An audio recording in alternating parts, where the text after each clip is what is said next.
Nouveau rebondissement dans l'affaire Macky Sall. L'ancien président sénégalais pourrait être appelé à comparaître devant la justice. Dakar, Sénégal. L'actualité politique sénégalaise est une fois de plus secouée par des développements majeurs concernant l'ancien président Macky Sall. Hier, le porte-parole du gouvernement sénégalais, Moustapha Ndiaye, a annoncé que Macky Sall pourrait être convoqué devant la justice. Cette déclaration intervient dans un contexte tendu, marqué par des allégations de mauvaise gestion des finances publiques durant son second mandat. L'affaire remonte au 12 février dernier, lorsque la Cour des comptes a publié un rapport accablant sur la gestion des fonds publics sous l'administration de Macky Sall. Ce document a relancé le débat sur la transparence et la responsabilité des dirigeants politiques au Sénégal. Macky Sall, qui avait initialement déclaré ne craindre aucune poursuite, se retrouve désormais sous le feu des projecteurs. Le porte-parole du gouvernement a réaffirmé l'engagement de l'État à garantir l'indépendance de la justice, tout en soulignant que personne n'est au-dessus des lois. Si des poursuites sont engagées contre Macky Sall, ce serait une première dans l'histoire du pays pour un ancien chef d'État, a déclaré Moustapha Ndiaye lors d'une interview accordée à nos confrères de Fambroc. Cette annonce a suscité des réactions mitigées au sein de la population sénégalaise. Alors que certains saluent cette décision comme un pas vers plus de transparence, d'autres y voient une manœuvre politique visant à discréditer l'ancien président. Macky Sall, de son côté, a dénoncé dans les colonnes de Jeune Afrique ce qu'il qualifie de procédé politique, affirmant que ces accusations sont motivées par des considérations partisanes. La situation sécuritaire en RDC au cœur des préoccupations régionales. Parallèlement à cette actualité politique sénégalaise, la situation sécuritaire dans l'est de la République démocratique du Congo, RDC, continue de préoccuper les acteurs régionaux et internationaux. Une réunion cruciale entre les ministres des Affaires étrangères de la Communauté de développement de l'Afrique australe, SADC, et de la Communauté de l'Afrique de l'Est, EAC, devait avoir lieu hier pour examiner les recommandations des chefs d'état-major des forces de défense. Cependant, cette réunion a été reportée à une date ultérieure, sans explication officielle. Les chefs d'état-major, réunis à Nairobi la semaine dernière, ont proposé plusieurs mesures pour stabiliser la région. Parmi celles-ci, la mise en place d'un canal de communication direct entre les parties au conflit, l'engagement d'un dialogue avec les acteurs impliqués sur le terrain, et le déploiement d'une équipe technique composée d'experts militaires et civils. Ces propositions visent à renforcer la sécurité et à rétablir les corridors humanitaires dans les zones touchées par les violences. Jean-Pierre Lacroix, le chef des opérations de maintien de la paix de l'ONU, s'est rendu à Béni, dans l'est de la RDC, pour évaluer la situation sur le terrain. Il a rencontré les forces de la MONUSCO, la mission des Nations Unies stationnée dans la région, ainsi que les autorités locales. La situation sécuritaire reste précaire, avec des attaques répétées de groupes armés et des tensions persistantes entre les communautés. *** Burkina Faso. Un sous-officier radié pour avoir utilisé son téléphone portable ***. Au Burkina Faso, un sous-officier a été radié des forces armées pour avoir utilisé son téléphone portable lors d'une opération militaire. Le sergent-chef Mahamadou Bouda avait lancé un appel pour demander l'évacuation de ses camarades blessés lors d'une attaque terroriste contre leur base le 22 janvier dernier. Bien que son intention était de sauver des vies, cette action a été jugée comme une violation des consignes militaires. La note de radiation, signée par le commandant du groupement central des armées, accuse le sous-officier d'avoir enregistré et diffusé un audio à caractère subversif pendant l'attaque, ce qui aurait porté atteinte au moral des troupes.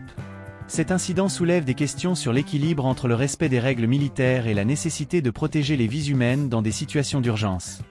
*** Ramadan au Sénégal. Entre spiritualité et dépenses accrues ***. Alors que le mois de Ramadan débute ce week-end au Sénégal, les préparatifs battent leur plein. Pour les fidèles musulmans, ce mois sacré est un moment de spiritualité, de partage et de solidarité. Cependant, il représente également une période de dépenses accrues pour les ménages, qui doivent faire face à l'augmentation des prix des denrées alimentaires et des produits de première nécessité. Selon une enquête réalisée par l'Institut de sondage Ipsos, 85% des Sénégalais constatent une hausse de leurs dépenses pendant le Ramadan. Les repas de rupture du jeûne, les dons aux nécessiteux et les cadeaux aux proches pèsent lourdement sur les budgets familiaux. Pour faire face à cette situation, de nombreux ménages adoptent des stratégies telles que l'épargne préalable ou le recours à des prêts. Malgré ces défis, l'esprit de partage et de générosité reste au cœur des célébrations. Aïcha Edara, une retraitée de Dakar, invite chaque soir une vingtaine de personnes à rompre le jeûne chez elle. C'est le mois le plus cher de l'année, mais l'essentiel est que tout le monde soit bien, confie-t-elle. Comme elle, de nombreux Sénégalais redoublent d'efforts pour offrir des repas copieux et soutenir les plus démunis. Joel Embiid met un terme à sa saison en NBA. Sur le plan sportif, le basketteur camerounais Joel Embiid, star des Philadelphia 76ers, a annoncé qu'il mettait un terme à sa saison en raison de douleurs persistantes au genou. Cette décision, prise en accord avec son équipe, intervient après une saison marquée par des absences répétées et des performances en deçà des attentes. Embiid, qui a joué seulement 19 des 58 matchs de la saison, a subi plusieurs injections et consultations médicales sans succès. Son genou gauche, qui gonfle de manière récurrente, l'a empêché de retrouver son meilleur niveau. Cette interruption prématurée est un coup dur pour les 76ers, qui comptaient sur lui pour mener l'équipe vers les phases finales. Conclusion.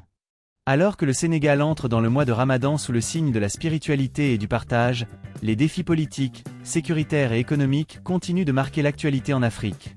De la possible comparution de Macky Sall devant la justice aux tensions persistantes dans l'est de la RDC, en passant par les défis quotidiens des ménages sénégalais, ces événements rappellent la complexité des enjeux auxquels le continent est confronté. Dans ce contexte, le Ramadan reste un moment de répit et de réflexion pour des millions de fidèles à travers le monde. Jean-Pierre Lacroix, numéro 2 de l'ONU, en visite dans le Nord Kivu pour renforcer la paix en RDC. Jean-Pierre Lacroix, le numéro 2 des Nations Unies, est actuellement en visite dans la province du Nord Kivu, à l'est de la République démocratique du Congo, RDC. Cette visite intervient dans un contexte de tensions persistantes dans la région, marqué par des conflits armés et des défis humanitaires majeurs. Lacroix a pour mission de rencontrer les forces de la MONUSCO, la mission de maintien de la paix de l'ONU stationnée sur place, afin de discuter des stratégies pour renforcer la stabilité et le respect du cessez-le-feu. La MONUSCO, dont le quartier général de la brigade d'intervention est basé à Béni, joue un rôle crucial dans la région. Contrairement aux autres composantes de la force onusienne, cette brigade est autorisée à mener des actions militaires offensives pour protéger les civils et neutraliser les groupes armés. Cependant, Jean-Pierre Lacroix semble privilégier une approche diplomatique pour résoudre les conflits. Lors de sa récente rencontre avec le président congolais Félix Tshisekedi et la première ministre Lisa Fabian à Kinshasa, il a souligné l'importance de la MONUSCO dans le suivi et le respect des accords de cessez-le-feu, réclamés par plusieurs instances internationales. La présidence congolaise, de son côté, plaide pour un renforcement des effectifs de la MONUSCO dans les zones sensibles.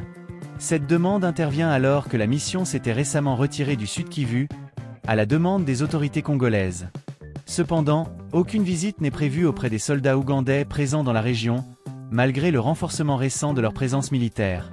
*** Crise politique en Guinée-Bissau, la CEDEAO tente de relancer le dialogue ***. En Guinée-Bissau, la crise politique s'aggrave. L'opposition accuse le président Umaro Sissoko Embalo de prolonger illégalement son mandat, qui devait initialement prendre fin jeudi dernier, 5 ans après sa prestation de serment. Une mission de la CEDEAO, Communauté économique des États de l'Afrique de l'Ouest, s'est rendue sur place pour tenter de relancer le dialogue entre les parties prenantes. Cependant, malgré les efforts de médiation, la situation reste bloquée. Parmi les points de blocage figure le statut de l'Assemblée nationale, que l'opposition exige de rétablir après sa dissolution par le président en 2023, ainsi que le retour de Domingo Simões Pereira à la tête du Parlement. L'opposition considère que c'est à Pereira de assurer l'intérim du pouvoir, une demande que le président Embalo refuse catégoriquement. Absent du pays depuis mardi, Embalo a récemment effectué des visites en Hongrie, en Russie et en Azerbaïdjan, tout en critiquant la CEDEAO pour son ingérence dans les affaires internes du pays. Tchad, 1 an après la mort de Yaya Diop, sa famille cherche la vérité. Au Tchad, la famille de Yaya Diop, opposant politique et cousin du président Mahama Idriss Déby, continue de chercher des réponses 1 an après sa mort. Diop a été tué le 28 février 2023 lors d'un assaut de l'armée tchadienne sur le siège de son parti, le Parti socialiste sans frontières, PSF. Sa famille a annoncé son intention de saisir la justice française, ainsi que le rapporteur spécial des Nations Unies sur les exécutions extrajudiciaires, pour faire la lumière sur les circonstances de sa mort. Selon l'avocat de la famille, maître Charles-Stéphane Marquier, des citoyens franco-tchadiens pourraient être impliqués dans les violences qui ont conduit au décès de Diop. La famille envisage également de porter l'affaire devant la Commission africaine des droits de l'homme et des peuples. Les requêtes sont en cours de finalisation et devraient être déposées dans les prochaines semaines. Gabon, Jean-Rémy Yama annonce sa candidature à la présidentielle. Au Gabon, l'ancien syndicaliste Jean-Rémy Yama a officiellement annoncé sa candidature à l'élection présidentielle prévue le 12 avril prochain. Yama, âgé de 60 ans, se présente comme un homme du peuple, prônant une rupture avec l'ancien régime d'Ali Bongo. Investi par son parti, Il a appelé à des négociations avec d'autres candidats pour créer une coalition capable de porter un véritable changement. Jean-Rémy Yama, ancien critique virulent du régime Bongo, a été emprisonné à 2 reprises avant d'être libéré par le général Brice Oligui Nguema, actuel chef de la transition. Sa candidature s'ajoute à une liste déjà longue de prétendants à la présidence, dans un contexte politique tendu. Kenya, un tas d'ordures relance le bras de fer entre Nairobi et la compagnie d'électricité. Au Kenya, un différend entre le comté de Nairobi et la compagnie d'électricité kenyane, Kenya Power, a fait la une des journaux cette semaine. Le conflit, initialement centré sur des factures impayées, a dégénéré après qu'un camion à ordures suspecté d'appartenir à la municipalité ait déversé des déchets devant les locaux de la compagnie. Cet acte, perçu comme une provocation, a suscité des réactions outrées dans la classe politique et parmi les citoyens. Le gouverneur de Nairobi a qualifié l'incident de regrettable, tandis que le comté accuse Kenya Power de lui devoir près de 38 millions de dollars en redevances. Les 2 parties se sont engagées à régler leurs différends à l'amiable, mais l'incident a mis en lumière les tensions persistantes entre les institutions publiques et les entreprises de services publics. Soudan, la crise politique et humanitaire s'aggrave. Au Soudan, la situation reste critique alors que la guerre entre l'armée régulière et les paramilitaires continue de faire des milliers de victimes et de déplacés. L'Arabie Saoudite et le Qatar ont récemment condamné la création d'un gouvernement parallèle par les paramilitaires et leurs alliés, appelant à l'unité et au respect de l'intégrité territoriale du pays. Malgré les efforts diplomatiques, la crise politique et humanitaire s'enfonce, avec des millions de personnes ayant besoin d'une aide urgente. Sénégal, Macky Sall face à la justice. Au Sénégal, l'ancien président Macky Sall est sous le feu des critiques après la publication d'un rapport de la Cour des comptes mettant en cause la gestion des finances publiques durant son second mandat. Sall a dénoncé une procédure politique, mais le porte-parole du gouvernement, Moustapha Ndiaye, a réaffirmé que personne n'est au-dessus de la loi. Cette affaire illustre les tensions persistantes dans le paysage politique sénégalais. Conclusion. Ces différentes actualités illustrent les défis complexes auxquels font face plusieurs pays africains, qu'il s'agisse de conflits armés, de crises politiques ou de tensions sociales. Les efforts diplomatiques et les initiatives locales restent cruciaux pour trouver des solutions durables et améliorer les conditions de vie des populations.